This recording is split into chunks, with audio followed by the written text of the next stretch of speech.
नमस्कार दोस्तों, मेरा नाम है अर्जुन और आज की इस वीडियो में हम इलेक्ट्रीशियन थ्योरी को पढ़ने वाले हैं। इलेक्ट्रीशियन थ्योरी सीरीज की ये हमारी पहली वीडियो है। आगे आने वाले वीडियो में हम एक एक करके इसके पूरे सिलेबस को कवर करेंगे। साथ में निम्न के अनुसार निर्धारित पाठ्यक्रम का पहला अध्याय भी हम इस वीडियो में कवर करेंगे।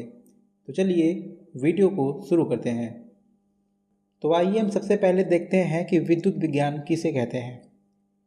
तो विज्ञान की वह शाखा जिसके अंतर्गत आवेश और इसके प्रभाव आदि का अध्ययन किया जाता है विद्युत विज्ञान कहलाता है। यानी कि विज्ञान की वह शाखा जिसके अंतर्गत आवेश, आवेश की गति, इसके प्रभाव और इसके अनुप्रयोग आदि का अध्ययन किया जाता है विद्युत विज्ञान कहलाता है। क्योंकि हम इलेक्ट्रीशियन थ्योरी को पढ़ने वाले हैं तो आइए हम देखते हैं कि विद्युत किसे कहते हैं।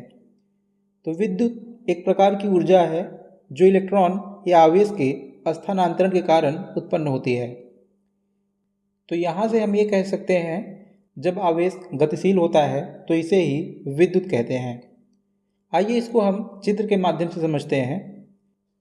चित्र ए में आप देख सकते हैं कि हमारे पास में एक परिपथ है जिसमें हमने एक बल्ब को वायर के जरिए स्विच के साथ में एक बैटरी से कनेक्ट किया हुआ है।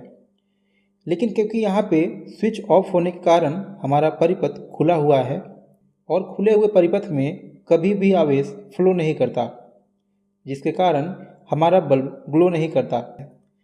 लेकिन जैसे ही हम स्विच को ऑन करते हैं तो परिपथ पूरा होने के कारण आवेश बैटरी के नेगेटिव टर्मिनल से निकलकर बल्ब से होते हुए बैटरी के पॉजिटिव टर्मिनल तक पहुंचने लगते हैं।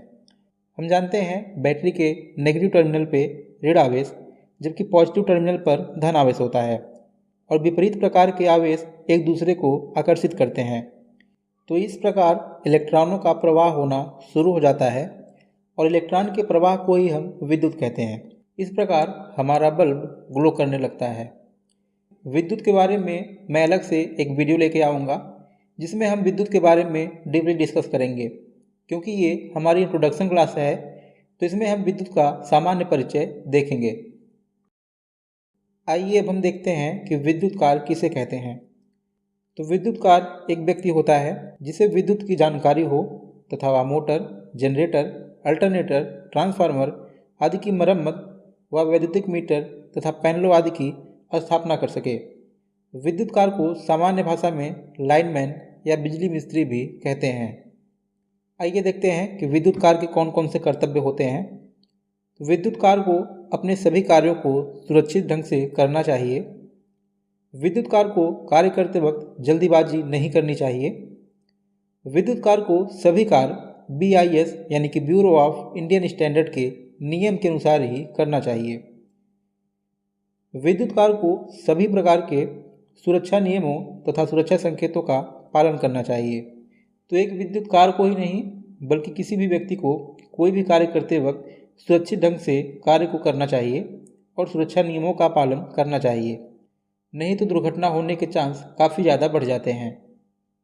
तो आइए देखते हैं दुर्घटना किसे कहते हैं। तो अनचाही और अनियंत्रित घटना जिसके फलस्वरूप हानि होती है दुर्घटना कहलाती है। ऐसी घटना जो आप नहीं चाहते लेकिन आपके साथ हो जाती है और उसका परिणाम हमेशा हानिकारक ही होता है, तो ऐसी घटना को दुर्घटना कहते हैं। तो दुर्घटना के कई कारण हो सकते हैं। आइए हम इनको एक एक करके देख लेते हैं। तो पहला है असावधानी यानी कि केयरलेसनेस। तो कोई भी व्यक्ति या कारीगर किसी कार्य को असावधानी से करता है तो दुर्घटना होने के चांस काफ़ी ज़्यादा बढ़ जाते हैं। इसके बाद है अरुचि यानी कि लॉस ऑफ इंटरेस्ट। अगर कारीगर को कार्य के प्रति रुचि नहीं है यानी कि वह किसी के दबाव में आके कार्य कर रहा है तो वह फिर काम को सही तरीके से नहीं करेगा, जिसके कारण दुर्घटना होने के चांस काफ़ी ज़्यादा बढ़ जाते हैं। इसके बाद है अज्ञानता यानी कि इग्नोरेंस। अगर कारीगर के अंदर ज्ञान की कमी है, इसे प्रॉपर नॉलेज नहीं है, तो भी वह काम को सही तरीके से नहीं कर पाएगा, जिसके कारण दुर्घटना होने के चांस काफ़ी हद तक बढ़ जाते हैं। इसके बाद है जल्दीबाजी यानी कि हैजिनेस।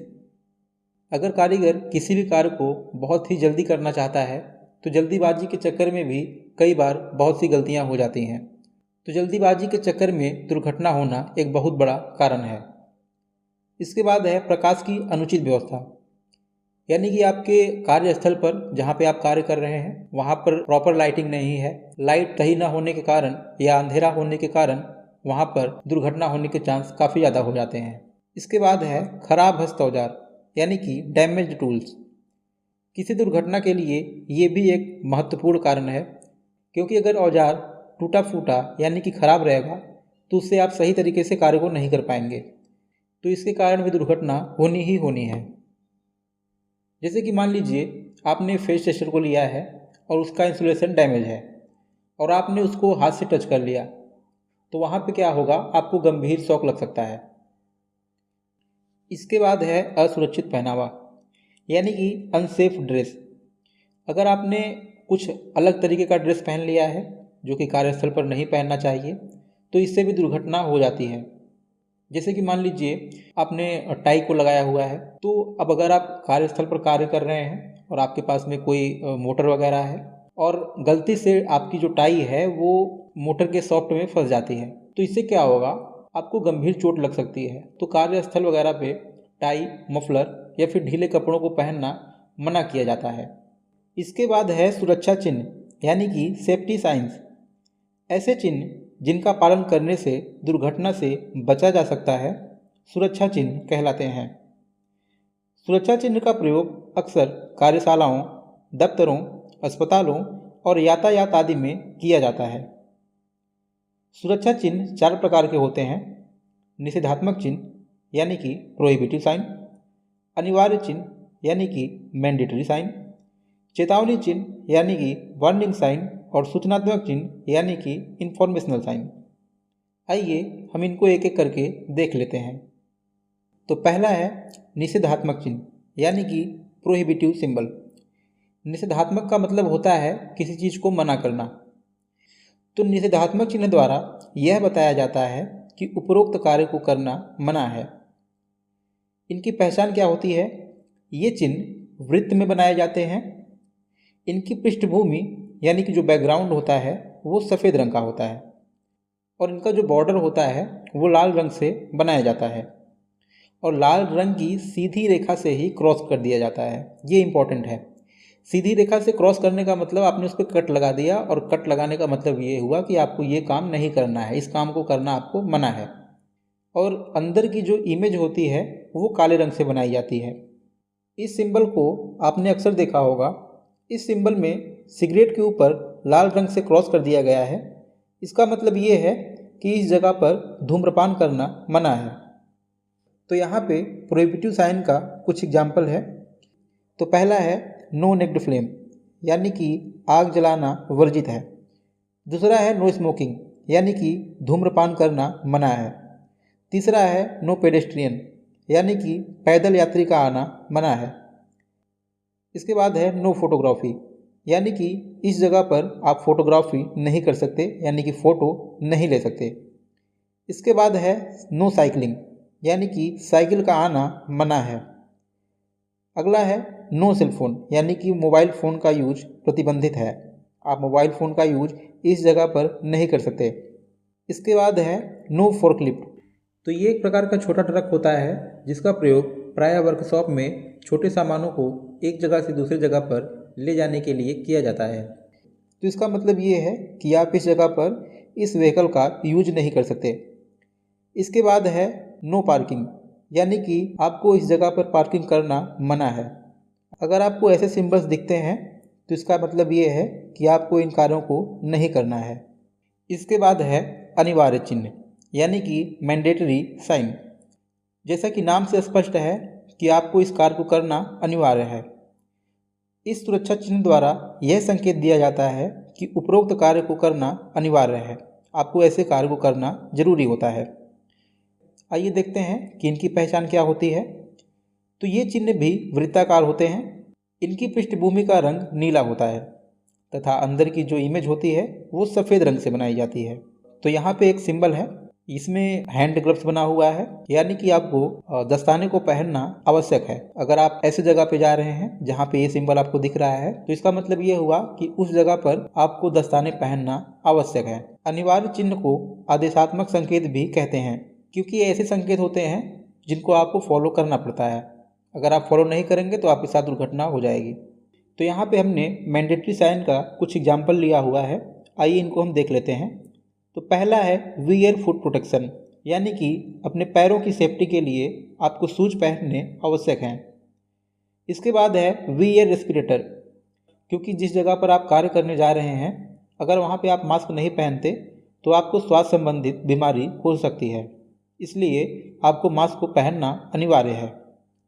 इसके बाद है वियर हैंड प्रोटेक्शन, यानी कि हाथ दस्ताना अनिवार्य है।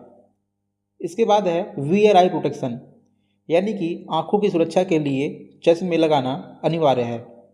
इसके बाद है वियर हेड प्रोटेक्शन, यानी कि सिर की सुरक्षा के लिए हेलमेट लगाना अनिवार्य है। इसके बाद है वियर ईयर प्रोटेक्शन, यानी कि कानों की सुरक्षा के लिए ईयर मैप को पहनना अनिवार्य है। इसके बाद है वियर फेस शील्ड, यानी कि चेहरे की सुरक्षा के लिए शील्ड को पहनना अति आवश्यक है। इसके बाद है यूज एडजस्टेबल गार्ड, ये कटिंग मशीनों में लगाया जाता है। इसका उद्देश्य ये होता है कि कभी अगर ब्लेड बाहर निकलता है तो ये गार्ड जो है उसको रोक ले, जिससे कारीगर को कोई भी नुकसान ना हो। इसके बाद है चेतावनी चिन्ह, यानी कि वार्निंग साइन। ये ऐसे चिन्ह होते हैं जो कि आपको सतर्क करते हैं, यानी कि चेतावनी देने का काम करते हैं। इन सुरक्षा चिन्हों के द्वारा यह संकेत दिया जाता है कि उपरोक्त वस्तु या कार्य से खतरे की आशंका है। आइए देखते हैं कि इनकी पहचान क्या होती है। तो इनकी आकृति त्रिभुजाकार होती है, इनकी पृष्ठभूमि का रंग पीला होता है तथा अंदर की इमेज काले रंग से बनाई जाती है। इस सिंबल को आप देख सकते हैं, इसका मतलब ये होता है कि इस जगह पर विद्युत झटका लगने का खतरा है। यहाँ पे आप वार्निंग साइन के कुछ एग्जाम्पल देख सकते हैं, जैसे कि पहला है रिस्क ऑफ फायर, यानी कि आग लगने का खतरा है। अगला है रिस्क ऑफ आयनाइजिंग रेडिएशन, यानी कि इस जगह पर विकिरण का खतरा है। इसके बाद है रिस्क ऑफ इलेक्ट्रिक शॉक, यानी कि इस जगह पर विद्युत झटका लगने का खतरा है। अगला है टॉक्सिक हजार्ड, यानी कि इस जगह पर जहरीला खतरा हो सकता है। इसके बाद है जनरल वार्निंग, ये आपको किसी सामान्य प्रकार के खतरे से सूचित करता है। इसके बाद है लेजर बीम, यानी कि इस जगह पर लेजर बीम का यानी लेजर किरण का खतरा है। इसके बाद है कोरोसिव सब्सटेंस, यानी कि संक्षारण का खतरा है। इसके बाद है स्लिपरी फ्लोर, यानी कि इस जगह पर फिसलने का खतरा है। इस जगह पर आप कार्य करते वक्त फिसल कर गिर सकते हैं, इसलिए आपको कार्य करते वक्त सावधान रहने की आवश्यकता है। इसके बाद है सूचनात्मक चिन्ह, यानी कि इन्फॉर्मेटिव साइन। इन सूचनात्मक चिन्हों द्वारा किसी विशेष जगह, आपातकालीन स्थिति आदि के बारे में सूचना दी जाती है। आइए देखते हैं कि इनकी पहचान क्या होती है। तो सूचना देने वाले ये सुरक्षा चिन्ह वर्गाकार या फिर आयताकार होते हैं। इनकी पृष्ठभूमि हरे या नीले रंग की होती है, जिस पर सफ़ेद रंग से सूचना बनाई जाती है। अगर ये नीले या हरे रंग के होते हैं तो इन पर जो इमेज बनेगा वो सफ़ेद रंग से बनता है। लेकिन कई बार क्या होता है, इन चिन्हों को सफ़ेद रंग की पृष्ठभूमि पर भी बना दिया जाता है। इस दौरान जो इमेज होते हैं उनको लाल रंग से प्रदर्शित किया जाता है। तो यहाँ पे आप इन दो सिंबल्स को देख सकते हैं। तो जो पहला चिन्ह है ये बताता है कि इस जगह पर टेलीफोन सुविधा उपलब्ध है, और दूसरा चिन्ह ये बताता है कि प्राथमिक चिकित्सा उपलब्ध है। तो कहने का मतलब ये चिन्ह आपको सूचना देने का काम करते हैं। तो आइए यहाँ पे इंफॉर्मेटिव सिंबल का कुछ एग्जाम्पल देख लेते हैं। जैसे कि पहला है इमरजेंसी कॉल, यानी कि इस जगह पर आप इमरजेंसी कॉल कर सकते हैं। इसके बाद है इमरजेंसी एग्जिट, यानी कि आपातकाल की स्थिति में आप यहाँ से एग्जिट कर सकते हैं। इसके बाद है रेस्टोरेंट, ये चित्र आपको रेस्टोरेंट के बारे में सूचित करता है। इसके बाद है वेटिंग रूम, यानी कि आप इस जगह पर प्रतीक्षा कर सकते हैं। इसके बाद है पार्किंग, यानी कि इस जगह पर आप अपने व्हीकल को पार्क कर सकते हैं। इसके बाद है फर्स्ट एड, इसका मतलब ये होता है कि इस जगह पर प्राथमिक चिकित्सा उपलब्ध है। इसके बाद है फिलिंग स्टेशन, ये सिंबल आपको फिलिंग स्टेशन के बारे में बताता है। इसके बाद है ड्रिंकिंग वाटर, यानी कि इस जगह पर आप पीने का पानी ले सकते हैं। तो इस प्रकार के सिंबल आपको सूचना देने का काम करते हैं। तो आइए अब हम देखते हैं अग्नि, यानी कि फायर किसे कहते हैं। तो जब कोई ज्वलनशील पदार्थ ऊष्मा और ऑक्सीजन के संपर्क में आता है तो वह जलने लगता है, और जलने की यह प्रक्रिया अग्नि कहलाती है। तो आग लगने के लिए 3 कारक आवश्यक होते हैं। पहला है फ्यूल यानी कि ईंधन, दूसरा है हीट यानी कि ऊष्मा, और तीसरा है ऑक्सीजन। अब अगर हमको अग्नि को बुझाना है तो इसका मतलब ये हुआ कि अगर इन 3 कारकों में से हम किसी एक को हटा दें तो अग्नि को हम आसानी से बुझा सकते हैं। तो इस प्रकार अग्नि को बुझाने के 3 तरीके हो सकते हैं। पहला तो ये है कि हम ऊष्मा को हटा दें। अगर हम जल का प्रयोग करेंगे तो ऊष्मा को हम खत्म कर सकते हैं और ये विधि कूलिंग कहलाती है। इसके बाद अगर हम फ्यूल को हटा दें तो भी हमारी अग्नि बुझ सकती है, यानी कि जो चीज़ जल रही है अगर हम उसी को हटा दें तो भी अग्नि बुझ सकती है। जैसे लकड़ी में अगर आग लगी है तो लकड़ी क्या है, हमारा फ्यूल है, और लकड़ी को ही अगर हम हटा दें तो फिर आग किस में लगेगी। तो फ्यूल को हटाने की जो प्रक्रिया होती है इसको स्टार्विंग कहते हैं। तो हमने हीट को भी हटा दिया, हमने फ्यूल को भी हटा दिया, और अब हम हटाएंगे ऑक्सीजन को। तो ऑक्सीजन को कैसे हटा सकते हैं? ऑक्सीजन तो हमारे पूरे एनवायरनमेंट में है। तो ऑक्सीजन को हटाने के लिए हम किसी कंबल या किसी जूट के बोरे का इस्तेमाल कर सकते हैं। तो कंबल का उद्देश्य सिर्फ ये होता है कि जो ऑक्सीजन है वो उसकी सप्लाई को रोक दे। तो ऑक्सीजन को हटाने का जो प्रोसेस कहलाता है वो स्मूदरिंग कहलाता है। इसके बाद हम देखते हैं कि अग्नि कितने प्रकार की होती है। तो अग्नि मुख्य तौर पर 6 प्रकार की होती है। तो आइए हम इनको बारी बारी से देख लेते हैं। तो आइए हम क्लास ए टाइप की अग्नि को देखते हैं। तो इस वर्ग के अंतर्गत लकड़ी, कागज, कपड़े आदि से लगने वाली अग्नि आती है। तो इस प्रकार की अग्नि को बुझाने के लिए हम वाटर टाइप फायर एक्सटिंग्यूशर का यूज करते हैं। फायर एक्सटिंग्यूशर या अग्निशामक वह यंत्र होता है जिससे कि आग को बुझाया जाता है। क्लास बी में पेट्रोल, डीजल और केरोसिन आदि से लगने वाली अग्नि आती है। कहने का मतलब जो फ्लेमेबल लिक्विड होता है, ज्वलनशील द्रव होता है, उसमें जो अग्नि लगती है वो क्लास बी टाइप में आती है।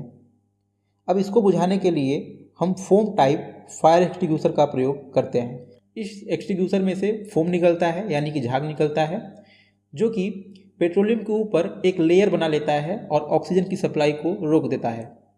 और हम जानते हैं कि अगर फ्यूल, हीट और ऑक्सीजन में से कोई एक कारक हट जाए तो अग्नि को बुझाया जा सकता है। इस प्रकार की अग्नि को हम जल से नहीं बुझा सकते, क्योंकि जल की डेंसिटी यानी कि घनत्व इन पेट्रोलियम के मुकाबले अधिक होता है। अगर हम जल को इन लिक्विड के ऊपर फेंकेंगे तो जल भारी होने के कारण इसके नीचे आ जाएगा और पेट्रोलियम पहले की तरह ही जलता रहेगा। इसके बाद है क्लास सी टाइप की अग्नि। इसके अंतर्गत एलपीजी, सीएनजी जैसे गैसों से लगने वाली अग्नि आती है। क्लास सी टाइप की अग्नि को बुझाने के लिए dry powder type fire extinguisher का प्रयोग किया जाता है। इसके बाद देखते हैं क्लास डी टाइप की अग्नि। इसके अंतर्गत अभिक्रियाशील धातु जैसे सोडियम, पोटेशियम आदि से लगने वाली अग्नि आती है, यानी कि क्लास डी टाइप में धातुओं से लगने वाली अग्नि होती है। अब इस प्रकार की अग्नि को बुझाने के लिए special agent type fire extinguisher का प्रयोग किया जाता है। इसके बाद है क्लास ई। इसके अंतर्गत विद्युत से लगने वाली अग्नि आती है। तो क्लास ई की अग्नि को बुझाने के लिए सीटीसी यानी कि carbon tetrachloride type fire extinguisher या फिर रेत यानी कि सैंड का प्रयोग किया जाता है। देखिए, निमी के अनुसार विद्युत से लगने वाली अग्नि क्लास डी टाइप में आती है, लेकिन क्योंकि हम अग्नि के सभी प्रकार को पढ़ रहे हैं तो यहाँ पर हम इलेक्ट्रिक फायर को क्लास ई टाइप में ही रखेंगे। इसके बाद आता है क्लास एफ या फिर के टाइप का फायर। इसके अंतर्गत कुकिंग ऑयल से लगने वाली अग्नि आती है। के फॉर किचन से भी आप याद रख सकते हैं कि किचन में जो अग्नि लगती है वो क्लास एफ या फिर क्लास के टाइप में आती है। अब इसको बुझाने के लिए wait chemical type fire extinguisher का प्रयोग किया जाता है। तो यहाँ पर हमने अग्नि के सभी प्रकार को देख लिया है। आइए आगे हम फायर एक्सटिंग्यूशर के बारे में पढ़ते हैं। अग्निशामक यानी कि फायर एक्सटिंग्यूशर। तो अग्नि के शमन अर्थात अग्नि को बुझाने के लिए प्रयुक्त उपकरण अग्निशामक यंत्र कहलाता है। अग्निशामक के कुछ इंपॉर्टेंट पार्ट होते हैं, आइए इनको हम देख लेते हैं। तो यहाँ पे आपको जो रेड कलर में सिलेंडर सा दिख रहा है ये इसकी बॉडी है। इसके ऊपर जो हैंडल जैसा आपको दिख रहा है इसे लीवर बोलते हैं। लीवर को प्रेस करने से ही जो अग्निशामक पदार्थ है वो सिलेंडर से बाहर निकलता है। लीवर को लॉक करके रखने के लिए यहाँ पे एक सेफ्टी पिन लगी होती है। जब तक आप सेफ्टी पिन को बाहर नहीं निकालेंगे आप अग्निशामक यंत्र का यूज नहीं कर सकते। इसके बाद यहाँ पे जो आप पाइप देख रहे हैं इसको हौज बोला जाता है और पाइप के जो आगे का भाग होता है इसको नोजल बोलते हैं। नोजल से ही अग्निशामक पदार्थ बाहर निकलता है। तो फायर एक्सटिंग्विशर को यूज करने की एक विधि है जिसको पास के नाम से जाना जाता है। P यानी कि पुल मतलब खींचना, A यानी कि एम मतलब निशाना लगाना, S यानी कि स्क्वीज दबाना और S यानी कि स्वीप मतलब घुमाना। अगर कहीं भी आग लगी हुई है तो सबसे पहले आपको क्या करना है, हमें पहले क्या करना होगा, पुल यानी कि खींचना। तो हमें सबसे पहले सेफ्टी पिन को बाहर खींचना है यानी कि बाहर निकालना है ताकि हम लीवर को ऑपरेट कर सकें, दबा सकें। इसके बाद M यानी कि निशाना लगाना। किसको निशाना लगाना है, जो फायर है उस पर निशाना लगाना है, जो नोजल है उसको। इसके बाद है स्क्वीज। अब क्या करना है, दबाना है, किसको, लीवर को। जब हम लीवर को प्रेस करेंगे तो जो अग्निशामक पदार्थ है वो नोजल से बाहर निकलेगा। इसके बाद हमको क्या करना है, स्वीप यानी कि घुमाना। कहाँ पे घुमाना है, जहाँ पर अग्नि फैली हुई है। तो जहाँ तक अग्नि फैली हुई है वहाँ तक हमको क्या करना है, इसको घुमाना है। तो इस प्रकार जो है अग्नि को बुझाया जा सकता है। तो जब आग के अलग अलग टाइप्स हैं तो उनको बुझाने का तरीका भी अलग अलग होगा। तो इस प्रकार अग्निशामक यंत्र भी अलग अलग प्रकार के होंगे।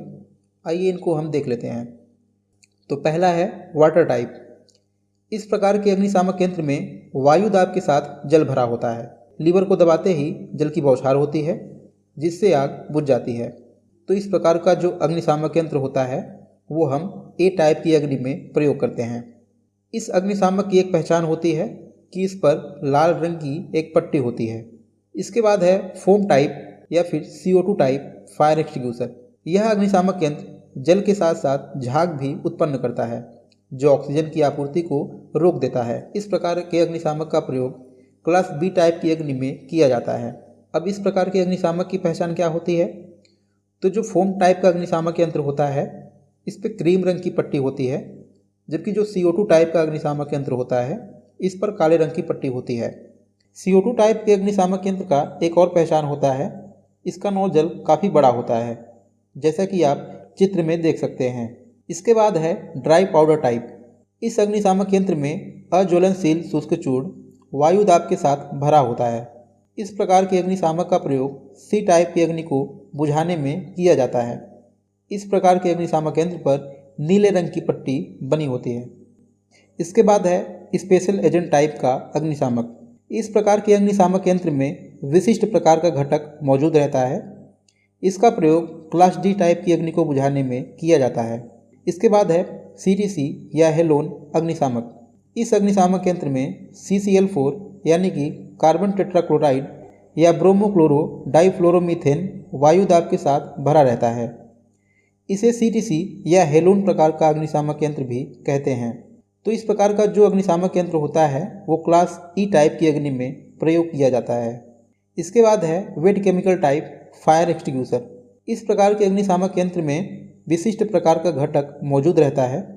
पहचान के लिए इस प्रकार के अग्निशामक यंत्र पर पीली रंग की पट्टी बनी होती है। इस प्रकार के अग्निशामक यंत्र का प्रयोग क्लास F या क्लास K टाइप की अग्नि में किया जाता है। तो अब हम देखते हैं विद्युत झटका किसे कहते हैं। तो जब 90 वोल्ट या इससे अधिक वोल्टेज की विद्युत हमारे शरीर से प्रवाहित होती है तो हमें एक झटके की अनुभूति होती है। इसे ही विद्युत झटका कहते हैं। आइए देखते हैं कि विद्युत झटका हमें लगता क्यों है।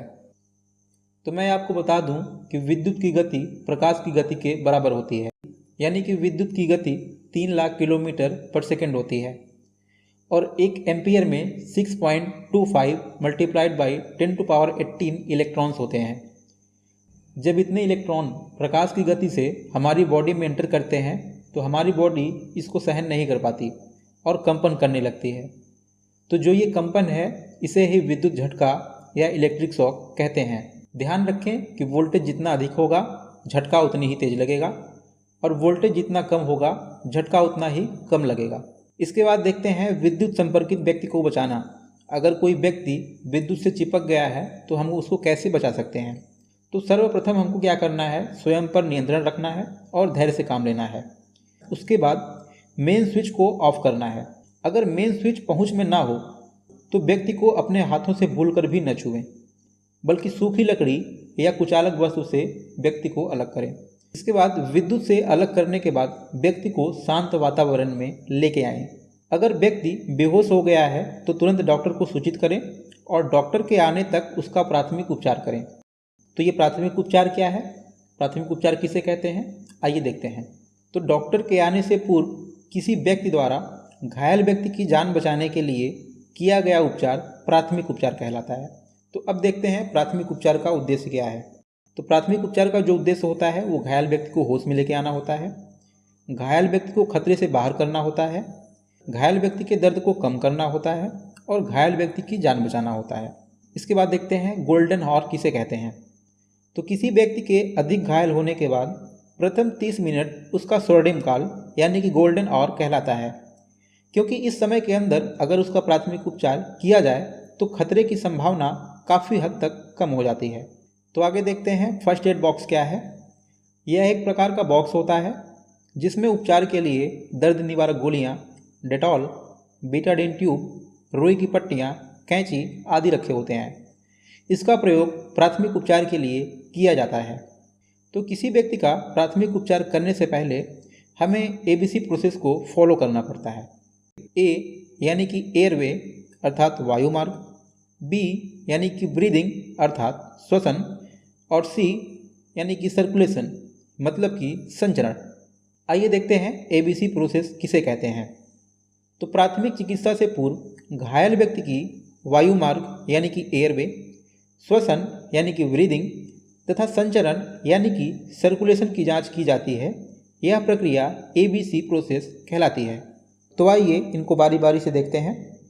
A यानी कि एयरवे, इस प्रक्रम में घायल व्यक्ति की श्वास नली की जांच की जाती है, क्योंकि अगर श्वास नली बंद हो जाए तो घायल व्यक्ति की सांस बंद हो सकती है। इसलिए अगर व्यक्ति ने कुछ खा रखा हो तो उसके मुंह को साफ कर देना चाहिए, जिससे सांस लेने में कोई परेशानी न हो, क्योंकि अगर व्यक्ति श्वास नहीं ले पाएगा तो कुछ ही समय में उसकी मृत्यु हो सकती है। इसलिए ज़रूरी है कि उसके श्वास नली को साफ रखा जाए। इसके बाद है ब्रीदिंग। इस प्रक्रम में व्यक्ति की श्वसन यानी कि ब्रीदिंग की जांच की जाती है। अगर व्यक्ति को सांस लेने में कठिनाई हो रही है तथा वह बेहोश है तो उसे कृत्रिम श्वसन द्वारा सांस लेने में सहायता दी जाती है। कृत्रिम श्वसन की 5 विधियां होती हैं। आइए इनको हम एक एक करके देख लेते हैं। तो इसमें पहला है सिल्वेस्टर विधि। आइए इसको हम देखते हैं। इस विधि में सर्वप्रथम घायल व्यक्ति को पीठ के बल लिटाते हैं। तो घायल व्यक्ति के सर की ओर बैठकर उसके हाथों को मोड़कर उसके सीने पर रखकर दबाव डालते हैं। दबाव इसलिए डाला जाता है ताकि जो फेफड़े की वायु है वो बाहर निकल जाए, और 2-3 सेकंड बाद हाथ को सीने से हटाकर उसके सर की ओर फैला देते हैं। अब जब सीने से हाथ को हटाते हैं तो दबाव हट जाता है और जो बाहर की ताज़ी हवा है उसके फेफड़ों में चली जाती है। पुनः यही प्रोसेस दोहराते हैं। उसके सीने पर दबाव बनाते हैं तो अंदर की जो वायु है वो बाहर निकल जाती है, और फिर उसके हाथों को हटा देते हैं जिससे दबाव हट जाता है और बाहर की ताज़ी हवा उसके फेफड़ों में चली जाती है। तो इस प्रकार व्यक्ति की श्वसन प्रक्रिया सामान्य बनी रहती है। इस प्रक्रिया को 8 से 10 बार प्रति मिनट तब तक करते हैं जब तक कि व्यक्ति की स्थिति सामान्य ना हो जाए। इसके बाद है सैफर विधि। इस विधि में घायल व्यक्ति को पेट के बल लिटाते हैं और उसके सीने के नीचे तकिया रखते हैं। घायल व्यक्ति के कमर की एक ओर बैठते हैं और अपने हाथों की अंगुलियों से घायल व्यक्ति की पीठ पर दबाव डालते हैं और 2-3 सेकंड बाद हाथ को हटा लेते हैं। यह क्रिया 8 से 10 बार प्रति मिनट तब तक करते हैं जब तक कि स्थिति सामान्य ना हो जाए। सिल्वेस्टर विधि में घायल व्यक्ति को पीठ के बल लिटाते हैं, जबकि सैफर विधि में घायल व्यक्ति को पेट के बल लिटाया जाता है। इन दोनों विधियों का प्रयोग कृत्रिम श्वास देने के साथ साथ व्यक्ति को बेहोशी की स्थिति से बाहर लाने के लिए भी किया जाता है। इसके बाद देखते हैं अगली विधि यानी कि मुंह से मुंह विधि। इस विधि में श्वसन देने के लिए सर्वप्रथम रोगी या घायल व्यक्ति को पीठ के बल लिटाते हैं। व्यक्ति के मुंह को साफ करके मुंह पर पतला कपड़ा रखते हैं और स्वयं गहरी सांस लेकर रोगी के मुंह पर अपना मुंह रखकर तेजी से फूंक मारते हैं और अपना मुंह हटा लेते हैं। लेकिन इस दौरान जो घायल व्यक्ति है उसकी नाक को बंद रखनी चाहिए, क्योंकि अगर व्यक्ति की नाक खुली रहती है तो जो भी हवा आप उसके मुंह में फूंक रहे हैं वो फेफड़ों में जाने के बजाय उसके नाक से बाहर निकल जाएगी। यह प्रक्रिया 10 से 12 बार प्रति मिनट तब तक करते हैं जब तक कि स्थिति सामान्य ना हो जाए। इसके बाद है मुंह से नाक विधि। इस विधि में श्वसन प्रक्रिया के लिए रोगी को लिटाकर उसके मुंह को साफ करके बंद कर देते हैं, क्योंकि इसमें हमको हवा जो है उसके नाक में फूंकनी है, तो इस बार हम उसके मुंह को बंद करेंगे। मुंह से मुंह विधि में हमने क्या किया, घायल व्यक्ति की नाक को बंद किया। मुंह से नाक विधि में हम क्या करेंगे, घायल व्यक्ति के मुंह को बंद करेंगे। अब स्वयं गहरी सांस लेकर व्यक्ति की नाक पर फूंक मारकर अपना मुंह हटा लेते हैं, जिससे रोगी के अंदर की वायु बाहर निकल सके। यह प्रक्रिया भी 10 से 12 बार प्रति मिनट तब तक करते हैं जब तक कि स्थिति सामान्य ना हो जाए। इसके बाद है कृत्रिम श्वास यंत्र विधि। इस विधि में घायल व्यक्ति को आर्टिफिशियल इंस्ट्रूमेंट के जरिए श्वास दी जाती है।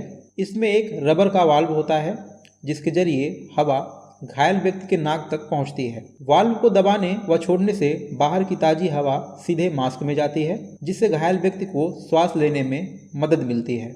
यह बहुत ही आसान विधि है। इसे 15 से 20 बार प्रति मिनट ऑपरेट किया जा सकता है। तो हमने एयरवे को भी चेक कर लिया, हमने ब्रीदिंग को भी चेक कर लिया, अब हमें सर्कुलेशन को चेक करना है।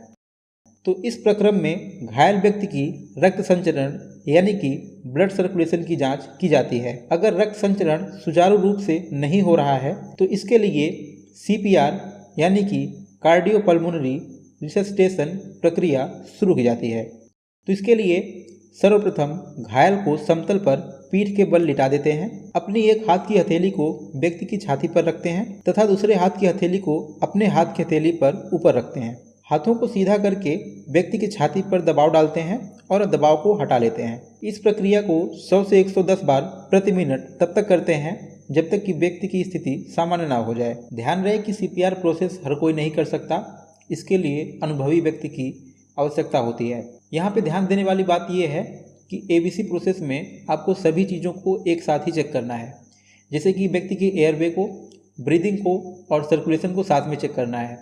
ऐसा नहीं करना है कि अगर उसका एयरवे ठीक मिलता है लेकिन ब्रीदिंग ठीक नहीं मिलता तो पहले आप उसको कृत्रिम श्वास देने लग जाएं। आपको तीनों को साथ में चेक करना है और व्यक्ति को जिस चीज़ की आवश्यकता होती है उसका उपचार किया जाता है। तो अब आइए देखते हैं 5S कॉन्सेप्ट किसे कहते हैं या 5S कॉन्सेप्ट क्या है। यह एक जापानी विचारधारा है जिसके नियमों का पालन करके एक उद्यमी या कारीगर अपने कार्यों में अच्छे रखरखाव व सही निर्देशों के साथ बहुत जल्द ही सफलता प्राप्त कर सकता है। तो 5S कॉन्सेप्ट कुछ इस प्रकार से हैं। पहला है सॉर्ट, दूसरा है सेट इन ऑर्डर, तीसरा है साइन, चौथा है स्टैंडर्डाइज और पांचवा है सस्टेन। तो आइए इनको हम बारी बारी से देखते हैं। तो पहला है सॉर्ट यानी कि छटाई। जो काम का है उसे रखें, बाकी चीज़ों को हटा दें। अनावश्यक चीज़ों को रखने से कार्यस्थल तो गंदा होता ही है, साथ में चीज़ें जल्दी मिल भी नहीं पाती। केवल उपयोगी चीज़ों को रखने से समय तथा श्रम दोनों की बचत होती है। इसके बाद है सेट इन ऑर्डर यानी कि क्रम व्यवस्था। सभी चीज़ों की अपनी अपनी जगह होनी चाहिए और सभी चीज़ें अपनी अपनी जगह पर होनी चाहिए। सभी चीज़ें व्यवस्थित होने में उन्हें ढूंढने में कम समय लगता है और कार्यस्थल भी स्वच्छ दिखाई देता है, जिससे कारीगर को कार्य करने में आसानी हो जाती है। इसके बाद है साइन। अपने कार्यस्थल और औजारों की सफाई रखें। अपने कार्यस्थल, उपकरणों आदि की सफाई रखें। समय समय पर यंत्रों की जांच करते रहें और उत्पन्न दोष को दूर करें। फर्श को सदैव स्वच्छ रखें और प्रकाश की उचित व्यवस्था करें। इसके बाद है स्टैंडर्डाइज यानी कि मानकीकरण। नियमों का मानकीकरण करें और उन्हें लागू करें। उपरोक्त 3S नियमों का पालन कब, कैसे और कहाँ करना है, इसका मानक निर्धारित करें और लागू करें। 3S नियमों का पालन उचित रूप से हर व्यक्ति कर रहा है कि नहीं, इसकी समय समय पर जांच करते रहें। इसके बाद है इसका अंतिम चरण यानी कि सस्टेन, स्व अनुशासन। इसे नियमित दोहराएं और आदत बना लें। ऊपर के चारों चरणों को नियमित रूप से बनाए रखने के लिए अनुशासन में रहना अति आवश्यक है। बिना अनुशासन के कोई भी कार्य करना असफलता का कारण बन सकती है। कहने का मतलब आप कोई भी नियम बना लें, लेकिन अगर आप उसको फॉलो नहीं करते तो फिर उसका कोई भी वैल्यू नहीं रह जाता। तो इसलिए हमारी कोई चीज़ तभी सफल हो सकती है जब उस पर हम नियमित तरीके से कार्य करेंगे। कछुआ और खरगोश में यही अंतर था कि खरगोश कुछ समय चलता फिर रुक जाता, फिर कुछ समय चलता और रुक जाता, लेकिन कछुआ नियमित तरीके से चल रहा था, जिसके कारण अंत में जीत कछुए की होती है। कहने का मतलब हम कोई भी नियम बना लें, कोई भी टाइम टेबल बना लें, जब तक हम उसको फॉलो नहीं करेंगे तब तक उनकी कोई भी वैल्यू नहीं रहती। तो यही कहता है सस्टेन, यानी कि इसे नियमित दोहराएं और आदत बना लें। अब देखते हैं 5S के लाभ, यानी कि प्रॉफिट ऑफ 5S। कार्यस्थल स्वच्छ व सुव्यवस्थित हो जाता है, इससे समय की बचत होती है, दुर्घटना की संभावना कम हो जाती है, कम समय व कम लागत में अधिक उत्पादन होता है। तो ये थी इलेक्ट्रीशियन थ्योरी की हमारी पहली क्लास। मिलते हैं नेक्स्ट वीडियो में, तब तक के लिए धन्यवाद। जय हिंद, जय भारत।